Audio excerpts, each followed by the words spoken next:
Šiandien pinigų kartą nusprendė pasidomėti, kas yra lėtojo maisto kultūra ir koks apskritai tai yra maistas. Tačiau pasidomėję daugiau supratome, jog jauni žmonės vis dėlto negali gyventi be greitojo maisto.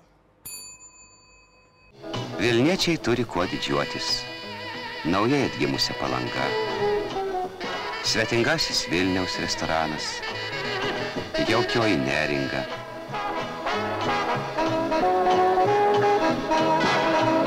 reprezentacinis Gintaras, didžiausia Respublikoje Dainavos salė. Jūs pusryčiavo šiandien? Ne, nepusryčiavau. A kodėl? Nu, žinot, kad nėra valgyklų, nėra kur pavalgyti einant į darbą. Aš nespėjau. Kaip nespėjau? Nusidriekusios eilės prie restoranų tarybiniais laikais buvo įprastas vaizdas. Kad gautum laisvą staliuką ir galėtum pavalgyti, laukti reikėdavo ne 1 valandą. O štai šiandien viskas daug paprasčiau. Nusipirkai kebabą ar mėsainį ir gali greitai užkišti skrandą. Ekspertų teigimu, labai daug įtakos greitojo maisto restoranų plėtrai turėjo ne tik kebabinių ar išsineštinės kavos mada, bet ir krizė, kirtusi per pinigines. Nėra pinigų, nėra laiko. Yra greitas maistas. Jeigu kalbėtume apie šitą greitą maistą būtent, tai manau tiesiog galbūt laiko trūkumas, nors šiaip jaunas žmogus turėtų lyg ir atrodo lyg ir turėtų daugiau to laisvo laiko, tačiau manau, kad iš tikrųjų ta gyvenimo sparta duoda savo, diktuoja tempą ir tenka greitai užbėgti, kažką suvalgyti ir tada vėl toliau eiti dirbti ar mokytis, tarkim. Greitojo maisto kultūros pradininku laikomas McDonald'sas. Į Lietuvą atkeliavo 96 metais. Tačiau anot ekspertų, tuo metu atsidariusios picerijos vis dėlto tapo rinkos lyderėmis, nes tuo metu visuomenė dar neįsivaizdavo, kaip galima mėsainį vadinti pietumis, juo labiau, kad ir kainos nieko nesiskyrė nuo picų. Aš manyčiau, kad tai yra tokia kultūra, kur iš tiesų gaila, kad jinai ateina į tą Lietuvą ir manau, kad tas visas prasidėjimas buvo su McDonald'o atėjimu. Dabar tiksliai nepasakysiu, bet tai buvo gal kokie 98 metai, kad gerokai senai atėjo ir atsimenu, kaip rikiuodavosi eilės, ypač stoty. Prie McDonald'o visiems buvo įdomu pasižiūrėti, bet aš tikrai neteikčiau, kad jis labai prigijo Lietuvoje. Ir kad jų taip masiškai prisisteigė, aš manyčiau, kad picerijos vis tiek ėmė viršų.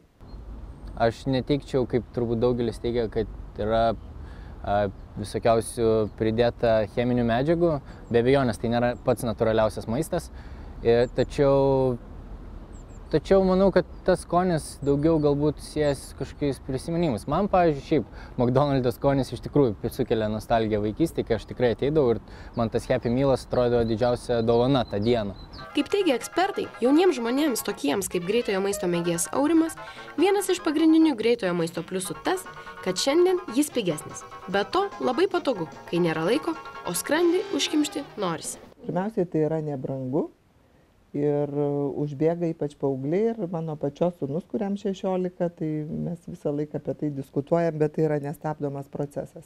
Nes tai yra ta vieta, kur jaunimėlis ateina, pasiima nebrangaus maisto ir gali savo praleisti laiką, ypač šaltuoju metų laiku. Tai tas tikrai niekiek nedžiugina. Visų pirma, tu gauni tą mėsainį vadinamą, tarkim, kompleksas, tas bulvytes ir gėrimą už kokius 15, turbūt 16 litų. Paprastai restorane turbūt išleistum kokius gal 30 litų.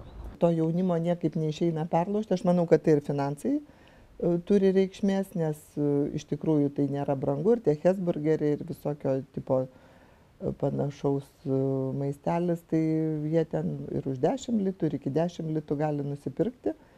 Ir manau, kad tai yra iš tiesų mados reikalas daugiau. Vieniem mados, o studentam gal išgyvenimo reikalas, galima būtų taip pasakyti. Ko mes galvome apie tai, kaip kuo mažiau laiko sugaišti tokiems nereikšmingiams dalykams kaip pietus ar vakarienė, nes darbotvarkė įtempta, dietologai nerimauja, kad toks savęs nemylėjimas gali sukelti ne tik įvairių ligų, bet gali išsivystyti ir priklausomybė nuo tokio maisto, kuris pasak specialistų prilygsta narkotikų priklausomybei. Valgant ir nuolatos valgant tokį maistą, tai be abejo gali trikti virškinamojo trakto kaip ir funkcija. Be abejo, piknaudžiaujant tokiu maistu didėja svoris, ir gresia nutukimas. Ne dėl skonio mes ten einam valgyti, būtent dėl kainos ir to greičio viso. Tai yra kaip kancerogeninės medžiagos, tai vėlgi ateityje galim turėti ir kažkokį vėžinį susirgimą, sakykime, galbūt to pasekoje. kita vertus vėlgi didina ir cholesterolio kiekį kraujyje, tai vėlgi širdies ir kraujagyslių ligos. Žinoma, vos suvalgiusi mėsainį, skrudintų vištienos gabaliukų ar gruzintų bulvyčių, ligos taip pat tikrai neužpuls. Pasak specialistų, visi požymiai pasireikš vėliau, kai organizmas prikaups pakankamą kiekį tokių puikių medžiagų. Bet kodėl taip skanu? Greitajam maiste tai dažniausiai ir tą skonį, ir be abejo ir jo galiojimo terminus prailgina priedai, įvairūs maisto priedai, kurie ir skonį pagerina, ir kaip sakiau, tiesiog ilgiau galim vartoti tokį maistą. Tai be abejo, kad tai tikrai organizmui nedaro teigiamos įtakos, net ypatingai, sakykime, toks maistas, kuriame daug maisto priedų, jisai kaip ir skatina pripratimą. Taip, todėl mes dažnai, tie, kurie valgo tokį maistą, jie tiesiog, atrodo ir nori jo. Mažinti greitojo maisto restoranų ar kitų įstaigų produktų kainą vilioja ne tik užsiėmusius žmonės, bet ir vaikus, kurie pamatė, kaip suaugusiai pasigardžiuodami kerta kebabą, mėsainį ar šlamščia gruzintas bulvytes ir patys užsimano tokio gardėsio. Todėl pinigų kartą nusprendė patikrinti, kaip maitinasi mokyklų moksleiviai.